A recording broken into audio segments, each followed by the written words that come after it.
27.7. So that is kind of stabilized just as we pop on. But I did not know we were going to go on board with the number 2 Porsche there. I just thought we better keep you up to date with what was happening right at the front.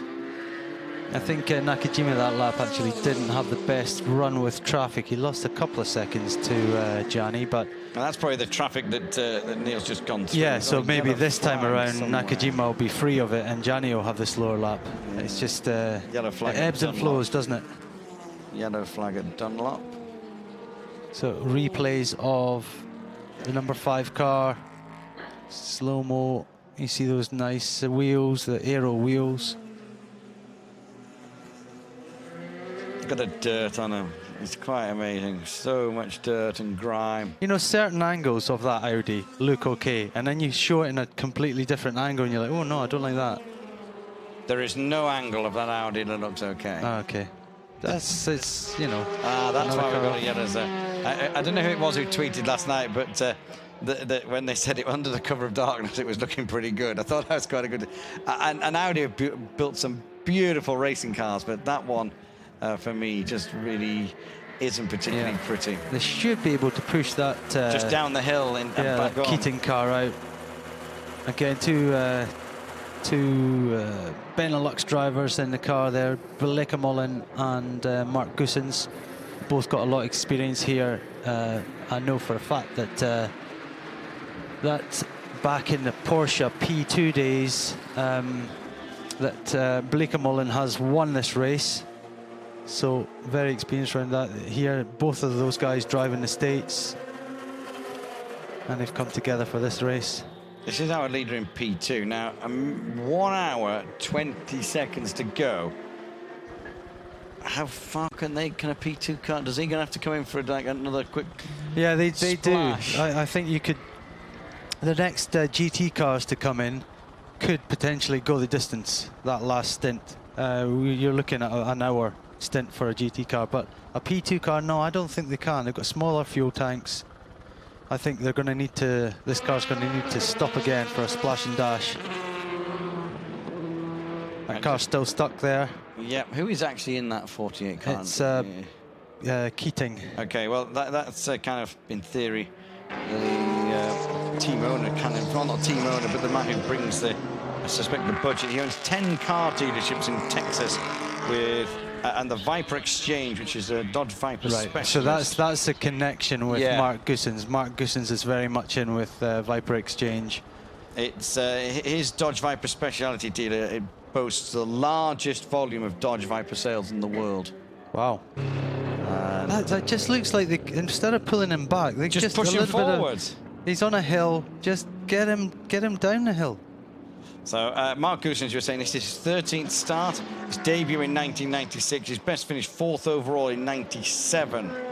Was that with Cadillac, or who was that with? I'm not really sure. 4th overall, I don't know whether that would be with Cadillac, would it? Because Goossens did drive the Cadillac factory entry. I'm not sure they were here in 97 though, but... And Goossens also the record holder of 4 wins in the Zolder 24 hours. 97, 98, 05 and 07, and did Formula 3000 for many years, 94, 95, 96, 99 and 2000, winning 3 races. Now Louisa's got someone in the pits. Well, I've just spoken to the team of the number 28, and obviously they're exhausted and very disappointed. They said they don't really know what's happened, what the issue is. She made a mistake on the turn, which sent her into the gravel, but other than that, they can't tell me anymore. And obviously, they've had so many issues all the way through this race. He said to take it down to the final hour is probably the hardest bit about it all. Yeah, you are right there, Louise. Yeah, thanks for that. Yeah. It goes without saying that, you know, you've come 23 hours. It's an emotional journey. Everyone's tired. Not many people have had much sleep. In fact, as I was saying to you, we've now... Yeah, we went off air and we went and had, I don't know, I guess four and a half hours. I got about 3 hours 58 minutes. I got 4 hours. So you know, we're the lucky ones. bearing in mind I did stay up pretty much 24 hours before that, but yeah, but it so was did nice we, to get that sleep. because you woke us all up with your sorry about noisy that. Sorry car. about that, yeah. You woke us all up when we were trying to have a lie If in. people don't know what I was talking about, yesterday morning, seems a long time ago now, at 7:30 I was on track with VIPs, driving them round the circuit in the Aston Martin Vulcan, and yeah, we're topping out at 196 miles an hour down the Mulsanne Straight, which is only really a few 5 miles an hour or so slower than the P1 cars are doing, and faster than the P2 cars are doing. And what he also hasn't said there is where we're all staying, we have like a little campsite in the back of the TVE compound, and it's probably, if you were to walk from my caravan to the Ford chicane, it's probably 100 meters. And what Peter was doing was he was basically doing practice start, so to speak, just out of the Ford chicane, I think, to wake everybody up. I did have to stop them after a little while, because my clutch was starting to go away, and since I was driving a 1.8 million pound car, I thought I'd better take a bit more care of this. But there's nothing like the sound of a V12 Aston Martin 7-litre with 830 horsepower to wake up to. Is there? Well, I suppose it was quite a nice way to wake up. There isn't many better ways. The slow zone at zone 1, 2 and 3, that is to retrieve the 48 car. As we just go through our leaderboard on the screen, nothing really has changed at all. Gaps at the front, 28 seconds between Nakajima and Yanni. And then it is Lapierre now 6th place overall. Yep, everything's stabilised. GT Pro, GT Am, same combination, same drivers there. Muller got a 1:02 gap over Fisichella. Dixon, yeah, he's still hovering around behind Fisichella, 7 seconds behind in the Ford. And in GTM class, Segal in the lead, got a clear lap lead over the Porsche of Heinemeyer, Hansen and Emmanuel Collard. Just going back to what the Pegasus team was saying, the 2018, you don't want to retire at any point of a 24-hour race. And in my years of competing in rallying, I did 3 rally GBs. And one of my co-drivers one year, a very experienced co-driver, professional co-driver, and he basically had both ends of the spectrum. He'd retired on the first stage, like of a 4-day event, and the final stage of a 4-day event, and it's a little bit like this. And I said, well, which one's the worst? He goes, the last, retiring right at the end. He said, because you've done all the hard work. He said, if you're going to retire out of a big race or a big event, do it at the start, because you don't know what could have been achieved. And yeah. He says, you could just dream of what could have happened. He said, but once you've done all the work, he says, you know what you've lost. And he said, it's so much harder to take. Yeah, I agree. Yeah, there's a certain point where, you know, if you're going to go out, you want to go out. You know, yeah. But once you pass that point, you're like, no, keep everything together. I want to get to the end of this race now. That's it. Well, we're inside the final hour. 54 minutes to go. This is the number 5 car. Kazuki Nakajima, he leads his driver, his teammates in the pits, sitting there just, well, relaxing probably is not the right word. I tell you what, the Toyota hierarchy must be having kittens right now. You know, they've come close a couple of times, but never really been able to take it completely to the German manufacturers. But here they are in 1st and 3rd. Yeah, it's looking close, and I don't know. As I said, I mean, it's hard not to have your favourites, and I do want to see Toyota do well here. I mean, they've not won Le Mans with this kind of like new generation of car, but in 2014, Davison and Buemi were world champions. But it goes back to what we've said virtually every time we've been on air at any point over the whole week we've been here. Le Mans means so much more than the World Championship. I mean, the World Championship might build up to be a bigger event, and I think it is. But yeah, Le Mans is world famous. It's renowned for these type of cars as the hardest race in the world, and you know, you can see what they're all putting into it. The budgets required, the expertise required, all the way down from the drivers to the technicians, engineers, And, you know, even down the amount of support crew, the hospitality people, everyone's got their job. The shuttle drivers taking the VIPs around. It's just so many. So we're in the pits of the 84 car now. A huge amount of work goes into it. 52 minutes to go. Porsche So looking on. big crowds. As you said, the grandstand's filling up. The people on the side of the track are filling up. Not long to go now. Danny Watt's going past our box now. Still in fourth place. Fourth place on an out lap with his LMP2 car. Yeah, unless there's any big dramas ahead, I don't think he's going to make the podium, but you never know.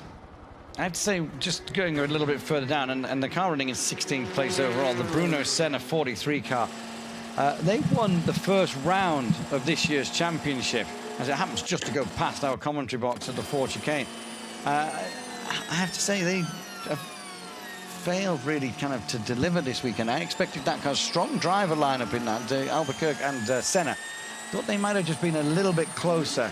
Well, again, they're another car that kind of put themselves on the back foot a little bit. We saw Bruno Senna in the wall during the practice. He lost it down in Indianapolis and put him. It wasn't big damage, but it was enough to, again, put them on the back foot. And it's hard to recover because even though it sounds like there's hours and hours and hours of practice and qualifying, etc., but you've got to cycle through 3 drivers. You've got to make sure at least all 3 have 5 laps in the night time, and that alone takes, you know, an hour. A lot of planning, yeah. And then we had a red flag, so when you're not up to speed early enough and you have mistakes and you're not on top of the handling of the car and you're constantly trying to find a balance with the car and the drivers aren't happy, then yeah, you don't get the best out of it, and then that transfers into the race itself.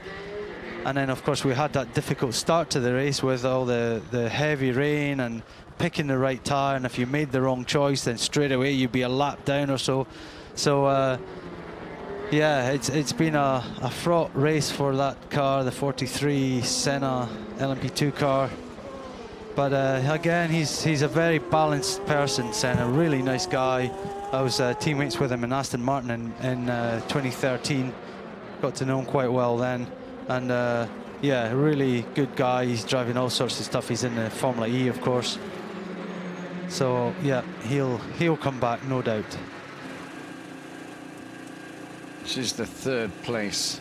Yeah. So we've got the 2nd and 3rd place on pit row in the GT Pro category. Yeah, Fisichella and Dixon. So Fisichella in slightly earlier. So these guys will make it to the end now on fuel. So unless Fisichella has some drama in the pits that holds it back and makes it possible for Dixon to close up on him, then he just needs to keep doing what he's doing. It won't be easy to catch Muller. Muller's out front with a good sort of minute gap. I can't actually remember when he pitted last, but he's got a clear lead. I'm not sure he has to stop again. So that's Fisichella leaving the pits. So we can almost count the gap from the exit.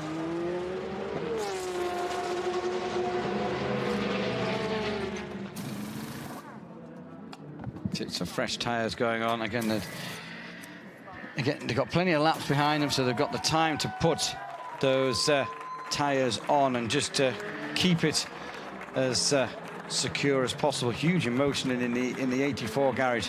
Still 48 minutes to go, but a dream for Frederick there. And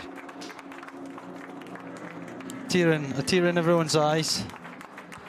They've got to get it through still, but standing from the outside, you don't know what these guys have gone through to make that happen, and a huge amount. And it's good of the ACO to give them that place in garage 56.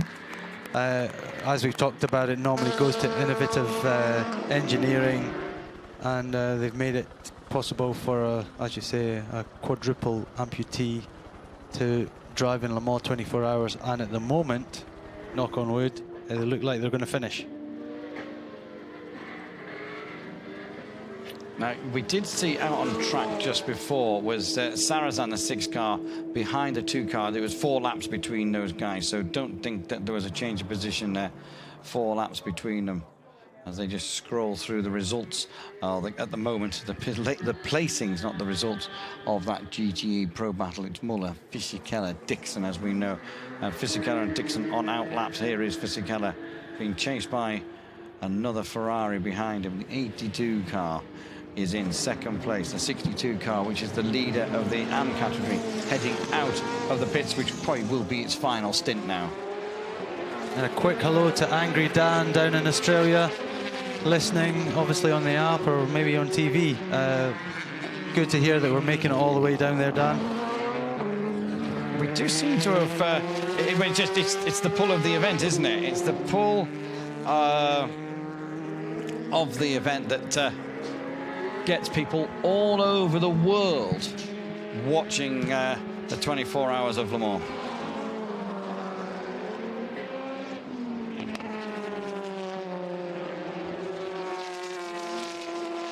So Jeffrey Siegel probably going to take this car to the finish unless there's any dramas.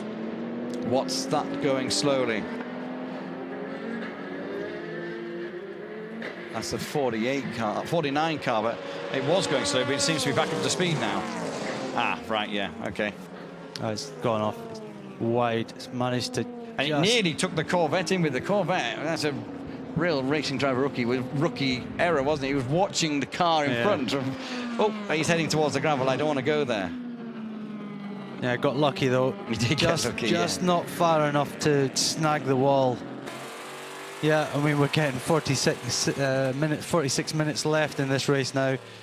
And as we've talked about, people are tired, and it's these little things, just a slip of the mind. You might be thinking about something else. You might be thinking about what you're going to have for dinner when you get out of the car, or the beer that you're going to have tonight. And you've got to keep focused on this event all the way to the end. Aston and Corvette side by side.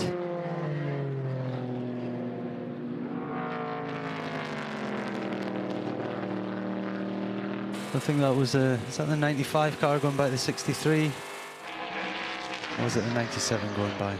97 now. Yeah, that's the 90. Yeah, that's 97. A different car. It's 6th in class. So they're running 5th and 6th. Johnny Adams still in the car. Sorensen now in the 95 car.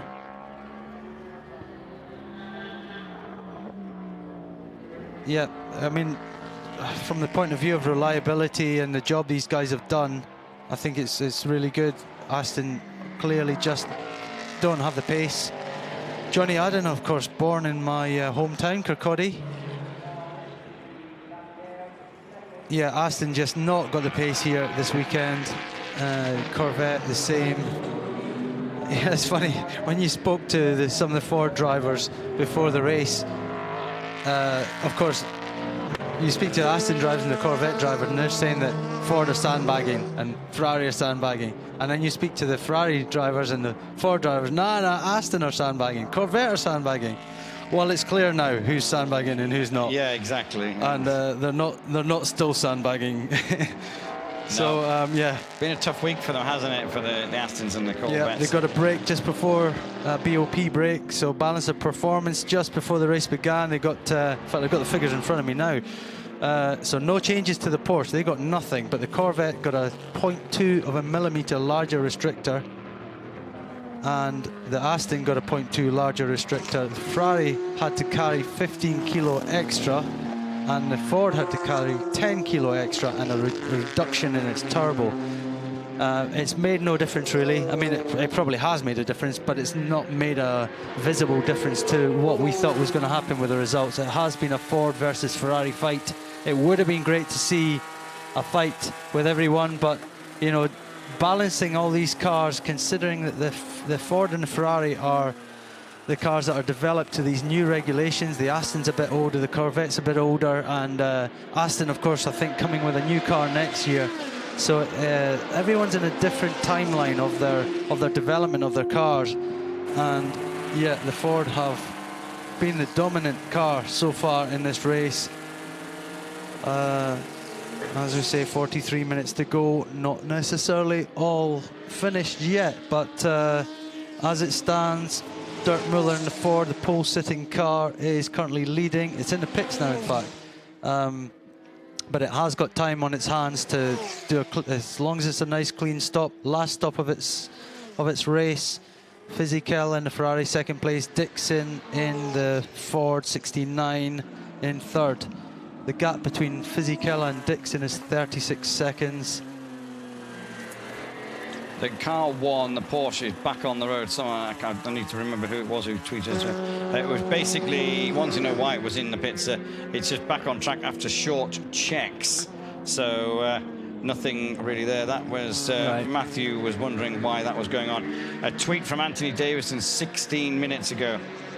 Delirious with nerves right now. No doubt, no doubt. No wonder he doesn't want to talk to us. Yeah, exactly. So we are just coming to the 41-minute mark. Yeah, we haven't really paid all that much attention. It's all been kind of stationary up the top. We've got Nakajima still in the lead. He's still cruising. Well, he's not really cruising. He's going pretty quick, but he's got a 25-second gap over Yanni. He's not pushing too hard. He's keeping it safe. That is the 6th car in 3rd place. Stefan Sarrazin. Of course, Neil Gianni in 2nd place in the Porsche. Lapping slightly quicker than Nakajima, but at the current rate, not quick enough to make a difference. And but as his team, we heard his team radio saying, his engineer is like, keep the pressure on, keep it on. We're going to do this until the end. And as we know, it's much easier being the man chasing than the man being chased. So we believe, well, definitely these cars, the front-running cars, have to stop again. There's 40 minutes of the race remaining, so at some stage. And if I look through my notes, I could probably count the laps, but you know, what were you wanting to know? It's getting late. When these cars are going to come back in again? Of course, Fassler is on his out lap now, but sadly, we're not paying too much attention to that car because I'm looking at the side of that many laps down. So the side of that number 6 Toyota looks to be worse now than it ever has been. I don't know whether bits are kind of falling off it as he's going around, but there's quite a messy left-hand side to that 6 car, which is losing at times. So. Yep, and he's lapping a good 5 seconds, 6 seconds slower than the front-running Toyota. As we said, he's got quite a few laps in hand over Di Grassi. He doesn't have the pace to be able to push the car to the limit anymore, so therefore he's just got to nurse it home. And if that means a podium, then that means a podium in 3rd place.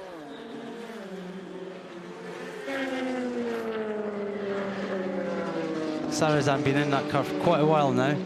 I still think Kobayashi will potentially be slotted into that car for the last thing. Possibly, two Porsche on pit lane. This will be the last stop. They can normally do 45 minutes, can't they? So this will be it. Yep, it's all timed. These guys know what they're doing, so they've timed it. So last stop should be now. Car 2, Neil Gianni.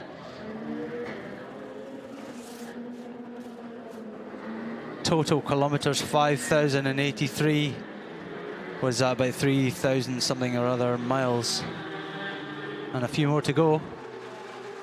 Total time in the pits 35 minutes 57 seconds in the 24 hours of racing. So the time left, we've still got more time left in this race than that's actually spent in the pits. So Yanni, team radio.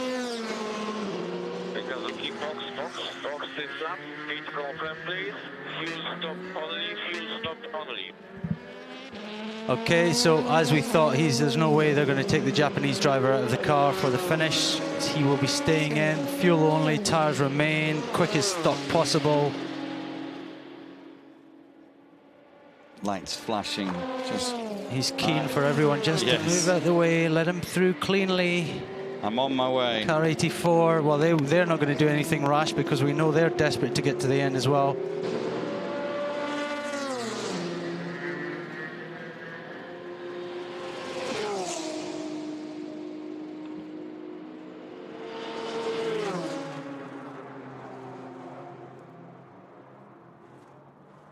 In fact, so they're having a driver change. Yeah, they're going to, just checking it. Yeah, Frederick is going to, well, as long as it all goes right, he's the one who wants to cross the line. So that would be pretty special for him. a dream come true is what he described it as. Was to be able to start Le Mans. You need to keep it together, guys, or you've still got 37 minutes to go. Save that emotion for after. People having selfies and everything like that, but he's getting himself ready. He's in the garage waiting for that last change to be done. Sells something. The car, I suspect, is going to be on and in lap now. The number 2 Porsche on an out lap. We know the 5 cars coming in, and it is just basically for fuel only. No driver change, which we are not surprised about.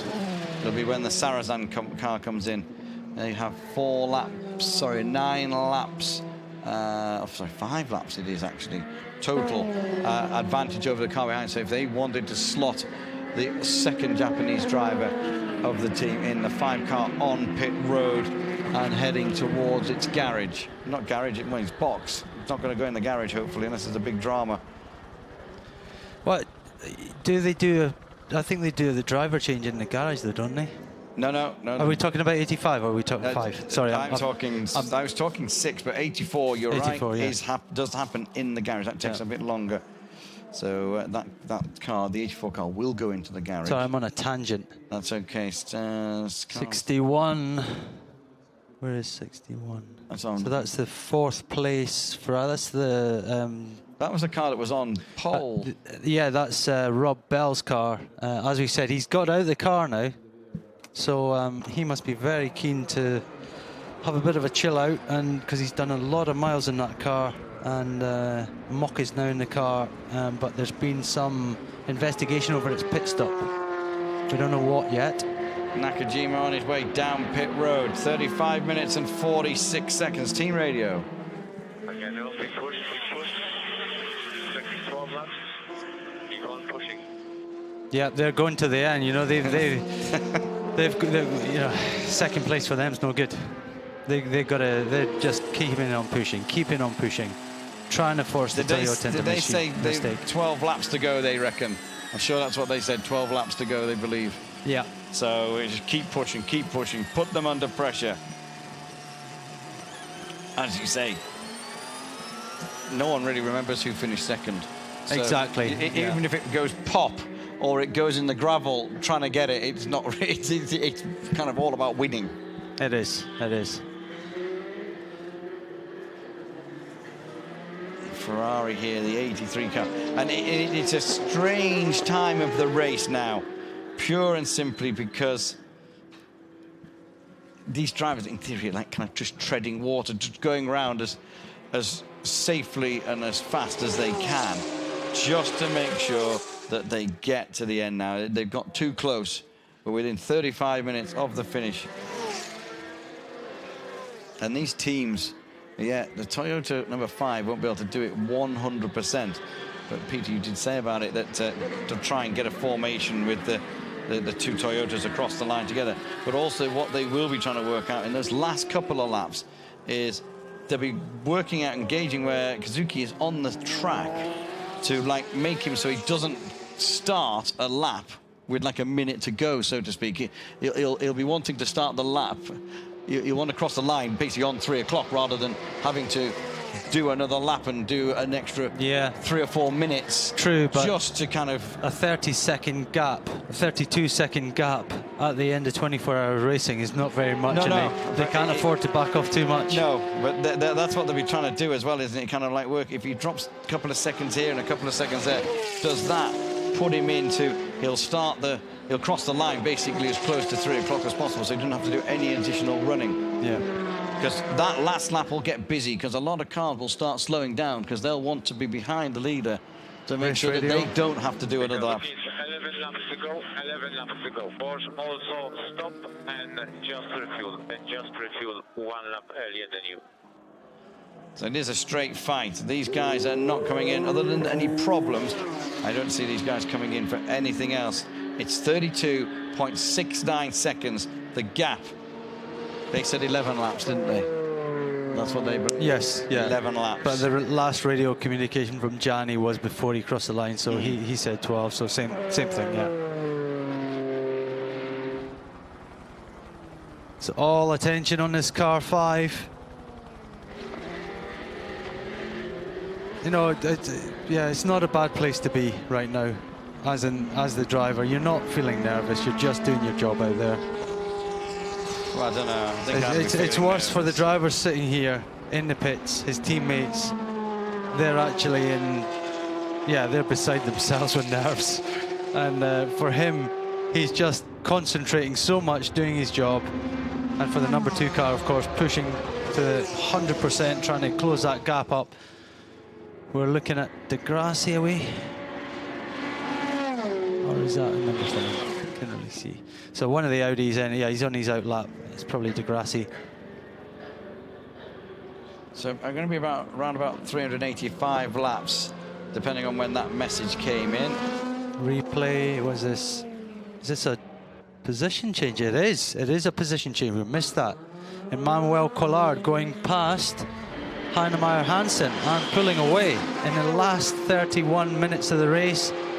So he's, yeah, that car who's been in 2nd place for as long as I can remember has just dropped to 3rd. We did talk about Collard and Rui Aguas being a very strong driver pairing together with their co-driver, of course, but yeah, they had issues at the start of the race and now they're on the way up. And if this race went on for another 6 hours, I'm sure they could probably move up into the lead. So that's Ferrari 1-2 in AM category. Collard 2nd place at the moment. Segal, of course, up in the lead. He's done a lot of laps here. Every time I seem to look at that car, he's in the driving seat of it.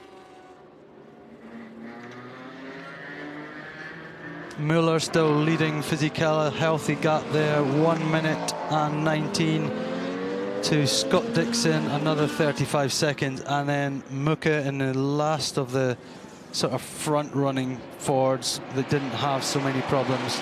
Of course, there is a Tinkno car back in 9th place, last in GT Pro, that's had its issues. The Aston Martin still running 5th and 6th in class, and the Chevy, only one left now in the Pro class, and that is Ricky Taylor at the wheel in 7th place. Well, that Ferrari 83 has just gone into 2nd in the in the AM category. They finished 2nd in GT AM in the first 2 rounds of the championship as well. So they're very, very consistent. So of course, Fisichella, he's won here before, been on the podium here before. It looks like he's going to make the podium again, but just not on the step he would like to make. Ford just have certainly all the answers right now. I suspect 30 minutes to go, though. Yeah, I guess I suspect there's some very, very nervous people down in the Ford camp. The whole project of this GT Ford was kind of Tracy Chrome car in front of him, kind of bogging him down a little bit.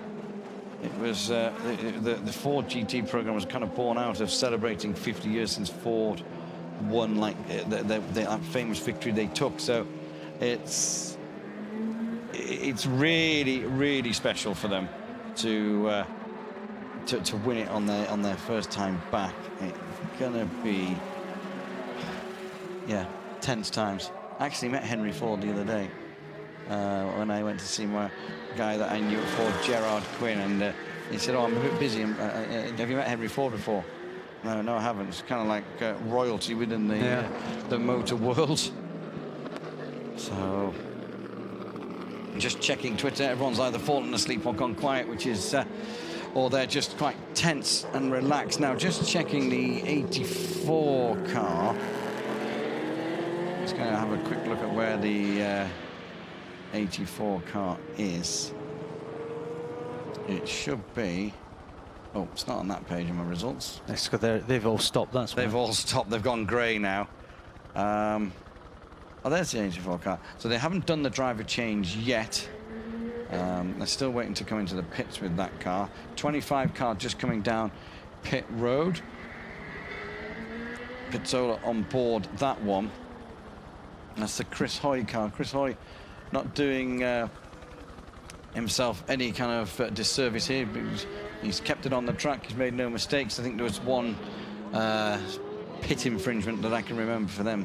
The 12 Rebellion still going. Had some injectors in it recently, but it is on the track. Well, you know, his his skills as a sportsman, as someone with a strong mind, are very transferable to motor racing. He might not have the experience. He's, I think, only been racing for what, 3 years or so, but he's certainly got the mind of a sportsman, so he's able to hold it together and just keep the car going. Again, it was one of his dreams to come here and race in 24 hours, and it looks like they can finish and do themselves proud.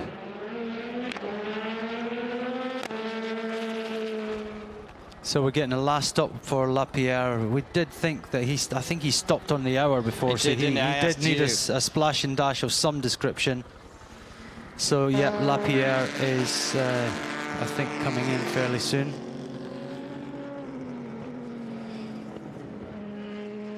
Just get you say just a splash of fuel. There is Chris Hoy.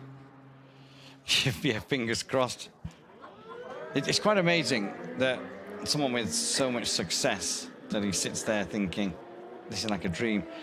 Emotional moments for Lena Gade as well.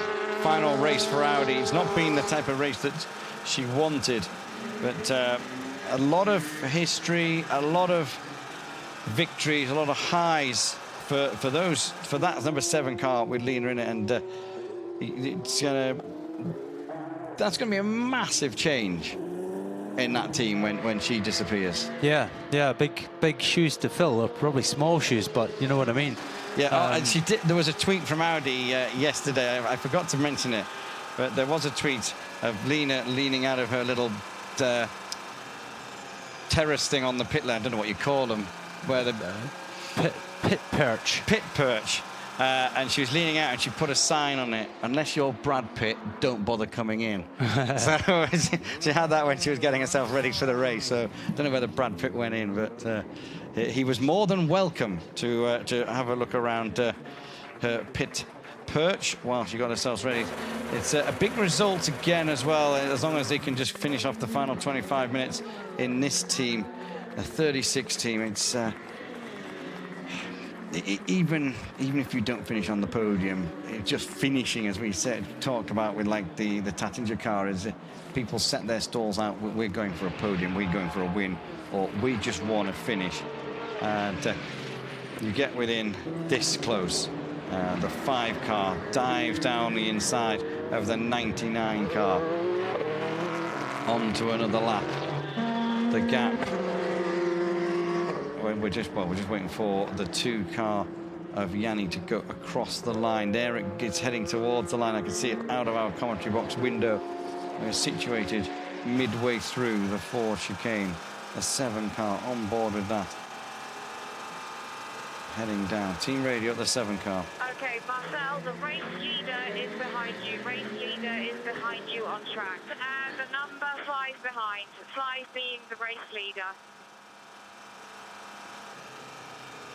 That's basically don't ruin their race kind of thing, isn't it? Yeah, the Audi have got nothing to gain from getting in the way. There it is. You can see it there. And the other Toyota's just ahead as well. There it is, the 6 car. So they're all 3 of the P1 cars all close together in between the 2 chicanes. Got Danny Watson there in the 42 as well, running 4th in P2. Ed Brown in the 30 ESM car being whipped around by race leader Nakajima. The clock counting down in the background there, you could see 28 odd. Can't be 28, man. Yes, it was, because it was just a replay for us.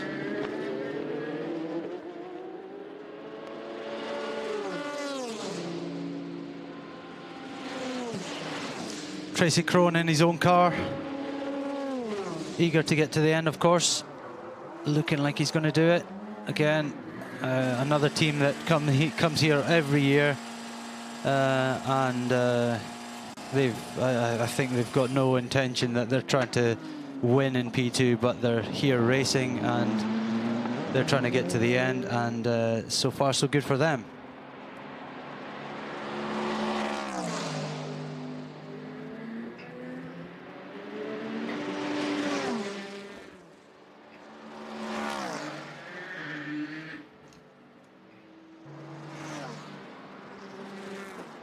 So looking back at the pro class of GT, Dixon is still pushing on, still trying to reel in Fisichella, but he's got 35 seconds to overcome. Muller still has a healthy lead. And yeah, looking back to the two Aston Martins still running in the middle, 5th and 6th. Black and orange flag car 82, leader lights not working. Black and orange flag car 82, leader lights not working. What kind of lights? Wasn't sure. Well, that leader lights. Ah, black and orange. So that's not a good thing. Surely they'll leave him alone. I mean, that's a warning. I don't know how long he can take that warning. That's the lights that we talk about down the side of the car. I would think they're not going to punish him for that. Normally, during if the race was halfway through, they'd need to fix that during a pit stop. But that is in no way dangerous or anything. So that's a second place car, of course, in GT Pro. Fisichella. But with only 21 minutes to go, it'd be very harsh if they took some kind of action to make him fix it, because then he would lose his podium position probably. Jay Louise is in the pits. Just 20 minutes remaining of the 24 hours of Le Mans, and you're leading your category. Yeah, Jeff's out there. He's doing an incredible job. Our Ferrari has been just so consistent, very fast. It's awesome to come back here for a second year. We finished 3rd last year. Came back very determined to run up front. We've done that today, so we're planning to hold on here to the end. Without tempting fate, everything's been going well. You've had a good run, shall we say?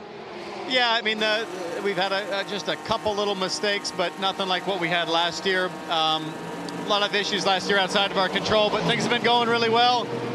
We've got our most reliable guy in the cockpit right now, Jeff Siegel's it's like having a computer drive the car. He's phenomenal, just always thinking big picture, making very smart decisions out there, and it's been a great run. And, you know, Bill Sweetler, my teammate, had just a phenomenal stint to round things out. It was 5 seconds faster than last year, which is incredible. Wonderful, thank you. Thank you. Thanks for that, Louise. 68 car just being told, just keep the gap, just keep it going. Take care of the car, nothing silly. I mean, all these things, I guess they feel like, the team feel like they have to say that, but of course in a driver like Dirk Muller, who's been around and won many things, is he's not about to just throw it at the wall or anything like that. He's going to do what he can do just to bring the car home. But it's nice to have information from the pits on your gap. He's got, as I think the pits told him there, he's got a 1:16. That's a healthy gap, so he can afford to just back off, drop a second or two a lap and not have to worry too much about it. He's just passing in front of us now to complete another lap. So he's on 335 laps.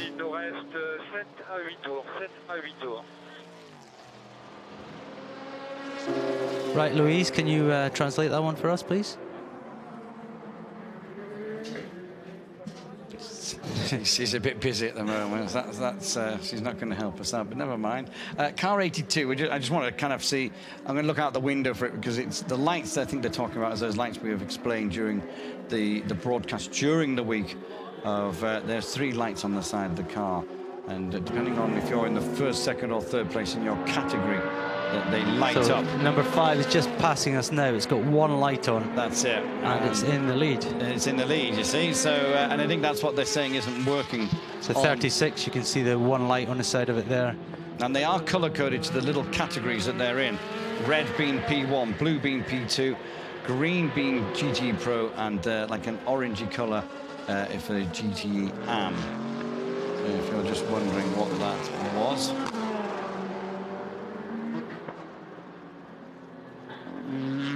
Find out what the gap is at the front. Now the 82 car's just gone past, and it's work. They were working on the side that I just saw. 29.5 seconds is the gap at the front, with 17 minutes and 50 seconds to go. Japanese fans down there. Number 6 car hasn't done what I thought it was going to do yet. Hasn't swapped the driver. Maybe they're not going to swap the driver now. They might not try and tempt fate and worry about it right now. I mean, yeah, it'd be great to have a finish where they're line astern or side by side, but yeah, the number 1 thing is to get that number 5 car in first and get their first win here.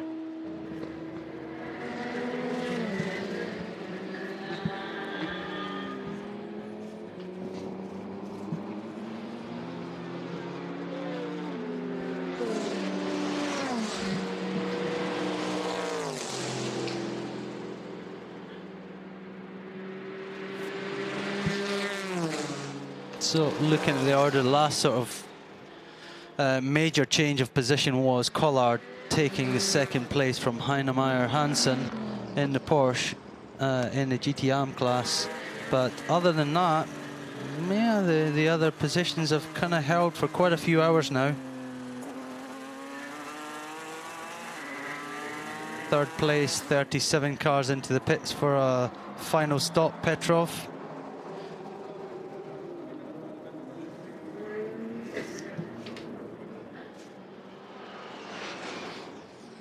So, heading towards the final 15 minutes. By the time Nakajima gets to the end of this lap, it will be around the 15-minute mark.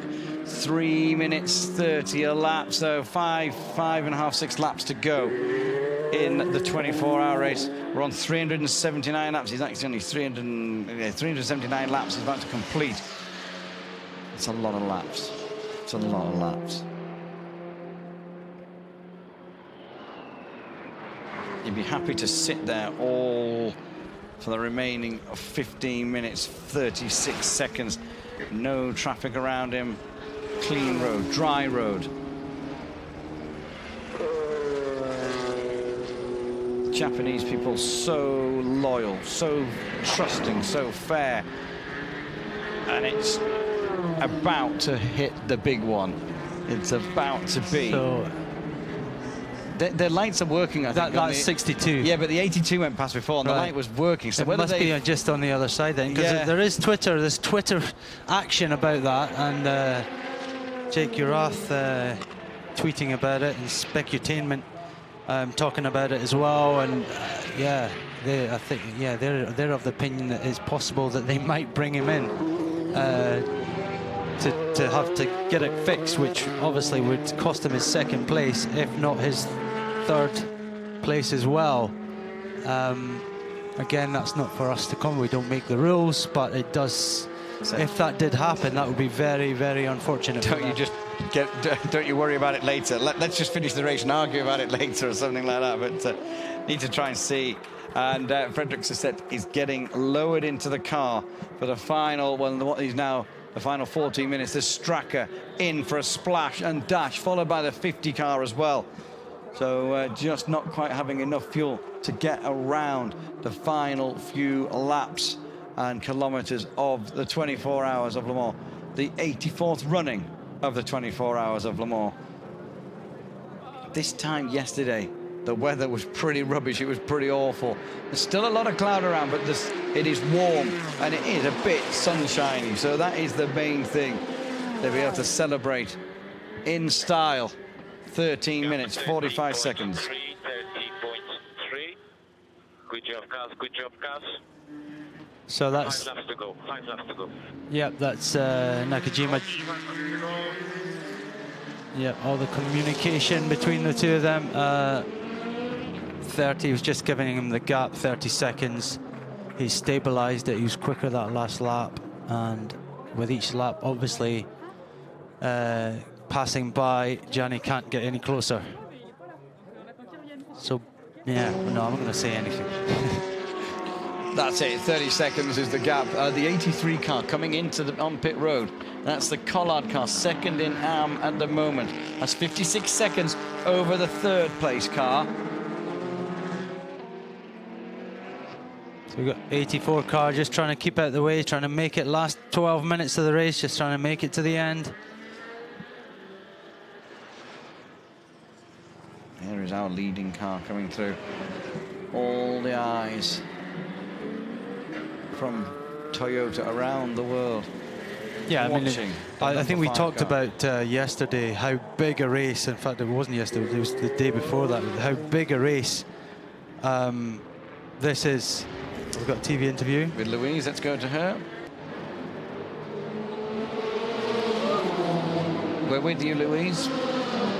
12 minutes and counting down. I think they're going to be the longest 12 minutes of your life, aren't they? I don't think I've ever been so nervous in my life, that's for sure. It's not over till it's over, so we're all here, fingers crossed, and just watching those seconds go by.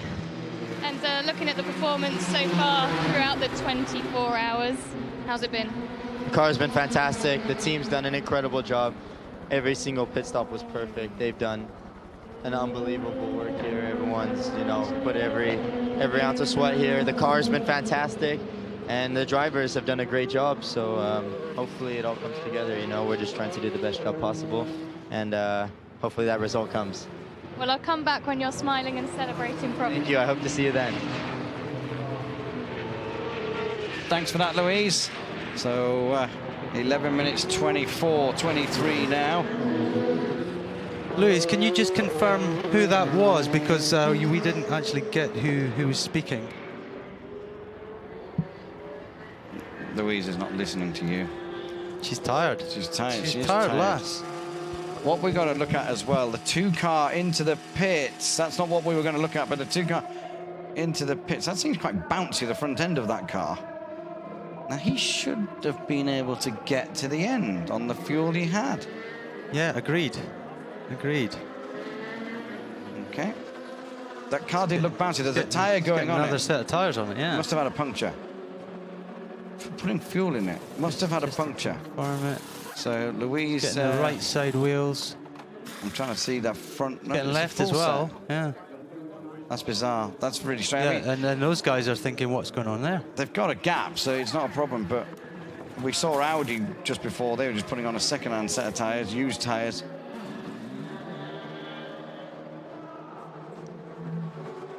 So, yeah, that's strange that the number 2 car comes in and puts some fresh tyres on and some more fuel in for the final.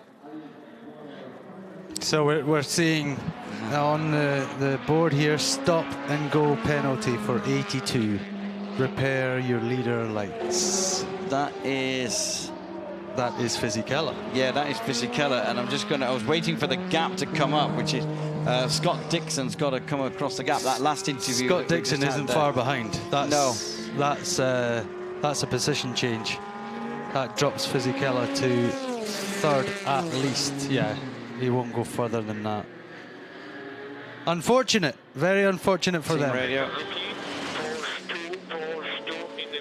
In the box, no pressure, don't need to push it, take it easy, there's 10 minutes remaining.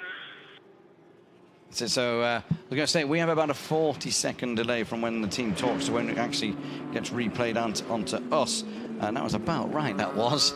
Probably about 38 seconds, that one, when that came out. So yeah. 82, stop and go to fix the leader lights. That's so disappointing. So in one sense, for Kazuki, he's able to take it easy, which is what he wants to hear. Oh yes, I just want to cruise. But in the other sense, he has to also concentrate and not do anything silly, because you start losing your focus a little bit. Now he might be wondering. Why does that Porsche come in? Did it have a puncture or something like that?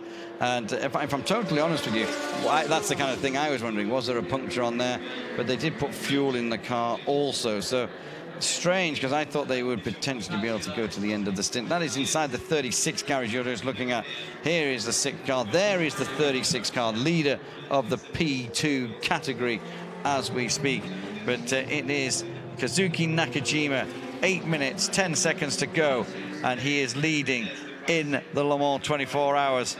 And Peter's talked about it, about how passionate the Toyota team, and Mr. Toyota himself is so involved in this whole thing. I mean, he goes on rallies to watch his rally cars, he goes watching his race cars and everything. He drives himself, he drives in Nürburgring 24 hours. He's always at Nürburgring, yeah. You know, he's full hands-on. It's a great when your top man is a racer as well. It's a kind of exactly. Then you know the budget's going to keep coming to go racing, which is, you know, as racing fans, as drivers, as people involved with the sport, it's good to see. So Chip Ganassi in the pits there.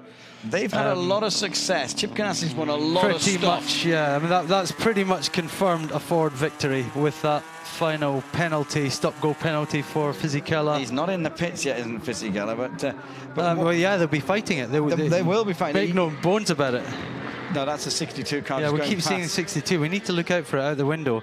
But yeah, just going back to Chip Ganassi there, he's pretty much won everything in America. He did do Le Mans himself as a driver, but to come over here, yeah, he's half the team is based in Europe, the other half over in Ganassi Racing. But to come here, your first time as a team, and to be leading with 6 minutes 45 seconds to go, I'd be curious to know where that sits.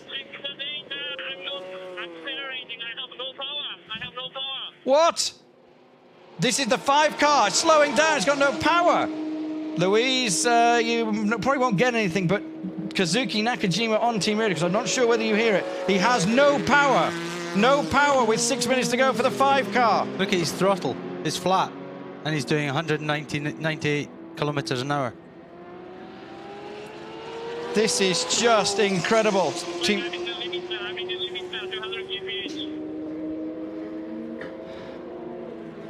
He's on the limiter, 160 kilometers an hour there. It's only going to 6.5, maybe 7,000 revs. He does have a minute and 9 seconds, but it's not going to be enough. He's like doing half the speed of the Yanni Porsche down there. You saw the clock over the shoulder of the Toyota people reading 5 minutes. Here comes the number 2 Porsche. Is this going to turn around in the last 5 minutes? This is incredible. You could not make this up. I was getting all my stuff ready for Toyota. I haven't written anything yet, but I was going to get all my stuff ready. There's disbelief. There's disbelief in both camps here because no one can really believe it. This is madness. This is madness. The gap already down to 55 seconds. It was at 1:09 when Nakajima reported the problem. It's already down to 55. Man, he needs the number 6 car behind him, pushing him down the straight. Keep pushing. Car 5 has lost power. Car 5 has lost power. Neil Yanni be thinking, you what? Yeah. They don't say things like that as a bit of fun. How much power has he lost? What's he lost? The 26 G-Drive car into the pits. What are Toyota going to... They've just got to keep going, haven't they? There's no point in bringing it into the pits. Anthony Davison will be beside himself.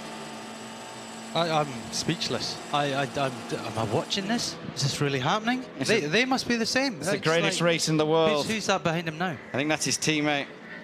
Is there anything he can do? Push him. Can he help him? Push him. Oh, my word. 4.5 minutes to go. They don't know what to... They're like, what? Well, none of them know what to do. No reaction.